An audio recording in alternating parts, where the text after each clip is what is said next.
Hello बच्चों, कैसे हो सब। आशा करते हैं आप सब अच्छे हैं। आज हम क्लास 3 का हिंदी चैप्टर 9 हम बालक भोले भाले हैं पढ़ेंगे। इस कविता के लेखक जो हैं द्वारिका प्रसाद महेश्वरी जी हैं। तो आज हम ये चैप्टर पढ़ते हैं और इसका सारांश भी समझते हैं।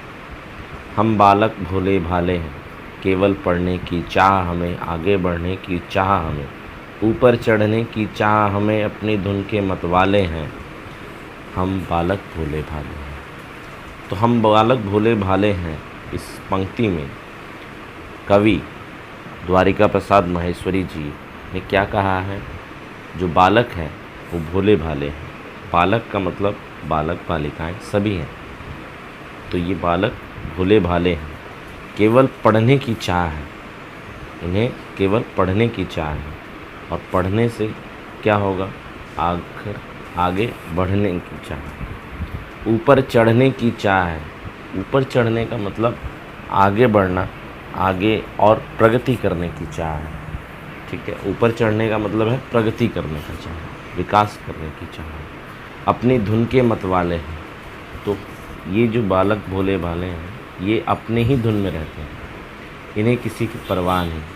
इन्हें कोई रोकेगा या फिर कोई टोकेगा, इस बात का कोई परवाह नहीं है। बस इन्हें अपने धुन में आगे बढ़ना है। ठीक है, अब आगे पढ़ते हैं। ओले बरसें परवाह नहीं, सोले बरसें परवाह नहीं, गोले बरसें परवाह नहीं, पथ पर कब रुकने वाले हैं। तो इनके पथ पर मतलब जैसे कि आप बच्चे पढ़ते हैं, बच्चे पढ़कर क्या करना चाहते हैं। आप लोग जैसे पढ़ते हो तो पढ़कर क्या, doctors, engineers, scientist, IAS, IPS, IFS या कोई टीचर, ये भी बनना चाहते हैं। बिजनेसमैन या एंटरप्रेन्योर, ये सब बनना चाहते हैं। ठीक है, तो ये सब बनने के लिए आपको क्या, पढ़ाई करने की ज़रूरत है। तो पढ़ाई करने से आप ये सब बहुत आसानी से पा सकते हैं। ठीक है, अब ओले बरसें परवाह नहीं। ओले क्या होती हैं। ओले आसमान से जो बर्फ़ गिरते हैं उसे हम ओले कहते हैं। ओले बरसें परवाह नहीं, सोले बरसें परवाह नहीं। सोले यानी आग, आसमान से जो आग बरसे उससे भी परवाह नहीं।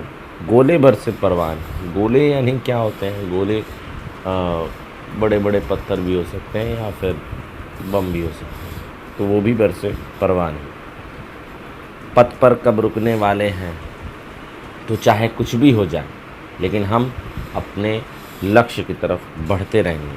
हम अपने पथ पर कभी भी नहीं रुकेंगे। विद्या का दीपक लेकर मैं घूमेंगे हम सब घर घर में। विद्या का दीपक लेकर हम लोग हर घर में हैं। तम दूर करेंगे क्षण भर में। तम यानी अंधकार, अंधकार को क्षण भर में दूर करेंगे, क्योंकि दीपक से ही हम अंधकार दूर कर सकते हैं। हम प्रण पर मिटने वाले हैं। प्रण यानी प्रतिज्ञा। हम अपने प्रतिज्ञा पर मिटने वाले हैं। ये हमने प्रतिज्ञा ली है कि हम सदैव अपने पथ पर आगे बढ़ते रहेंगे। हम सब हिलमिल कर आते हैं। हम सब हिलमिल कर मतलब मिलजुल कर आते हैं। हम सब हिलमिल कर जाते हैं। हम सब हिलमिल कर जाते हैं। अच्छा, हिलमिल कर यानी मिलजुल कर जाते हैं। हम सब हिलमिल कर गाते हैं। हम सब साथ गाते हैं। हिलमिल कर चलने वाले हैं। एक दूसरे के साथ कंधे से कंधे मिलाकर चलने वालों में से हैं। इसीलिए हम बालक भोले भाले हैं। तो इस तरह से कविता में कवि ने भोले भाले बालक, जो बालक नन्हे मुन्ने, जैसे आप जैसे सभी बालक, आप सब भोले भाले हैं, लेकिन आप सब आगे बढ़ने वाले हैं। आप सब प्रगति करने के लिए तत्पर हैं। अपने पथ पर अडिग रहने वाले हैं। अपने पथ पर चाहे आपके ऊपर ओले बरसें यानी बर्फ़ बरसे, या सोले बरसे यानी आग बरसे, चाहे गोले बरसे, चाहे बारूद ही बरसे, लेकिन आप कभी रुकने वाले नहीं हैं। आप अपने साथ दीपक लेकर चलने वालों में से हैं।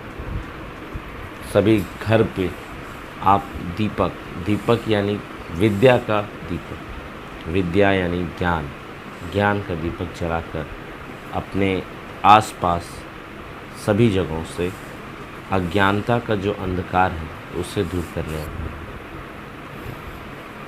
तो इस तरह से इस कविता में कवि ने बहुत अच्छी बात कही है कि बालक भले ही भोले भाले हों, लेकिन ये अगर प्रण कर ले, ठान ले, तो कभी भी कोई भी इन्हें नहीं रोक पाएगा। इस तरह से हम कठिन शब्दों को पढ़ेंगे। भोले भाले यानी सीधे साधे, चाह यानी इच्छा, मतवाले यानी मस्त, पथ रास्ता, दीपक दिया, तम यानी अंधकार, प्रण प्रतिज्ञा, हिलमिल कर मिलजुल कर यानी हाथ। आगे अभ्यास करेंगे हम। अभ्यास यानी एक्सरसाइज। निम्नलिखित प्रश्नों के उत्तर लिखिए। बालक स्वयं को कैसा बता रहे हैं? बालक स्वयं को भोला भाला बता रहे हैं। बालकों को किन किन चीज़ों की परवाह नहीं है? ओले बरसें परवाह नहीं है, सोले बरसें, ओले बरसें या सोले बरसें या गोले बरसें, इन सब चीज़ों की उन्हें कोई परवाह नहीं है। बालक अंधेरा किस प्रकार दूर करेंगे? बालक दीपक लेकर अंधेरा को दूर करेंगे। दीपक यानी ज्ञान का दीपक। बालक किस प्रकार रहते हैं? बालक हिलमिल कर रहते हैं। निम्नलिखित पंक्ति का अर्थ लिखिए। विद्या का दीपक लेकर में घूमेंगे हम सब घर घर में, तम दूर करेंगे क्षण भर में, हम प्रण पर मिटने वाले हैं। तो विद्या का दीपक लेकर में, विद्या का दीपक हाथ में लेकर घूमेंगे हम सब घर घर में, हम सब घर घर में घूमेंगे। तम दूर करेंगे क्षण भर में, तम यानी अंधकार, अंधकार का अर्थ है अज्ञानता का अंधकार, अज्ञानता का अंधकार को क्षण भर में यानी कुछ पल में दूर कर देंगे। हम प्रण पर मिटने वाले हैं और हम इस प्रतिज्ञा पे मिटने वाले हैं यानी प्रतिबद्ध हैं। हम ऐसा अवश्य ही करेंगे, चाहे कुछ भी हो जाए, हम अपने प्रण से, अपनी प्रतिज्ञा से नहीं हटने वाले हैं। ठीक है, तो इस पंक्ति में कवि ने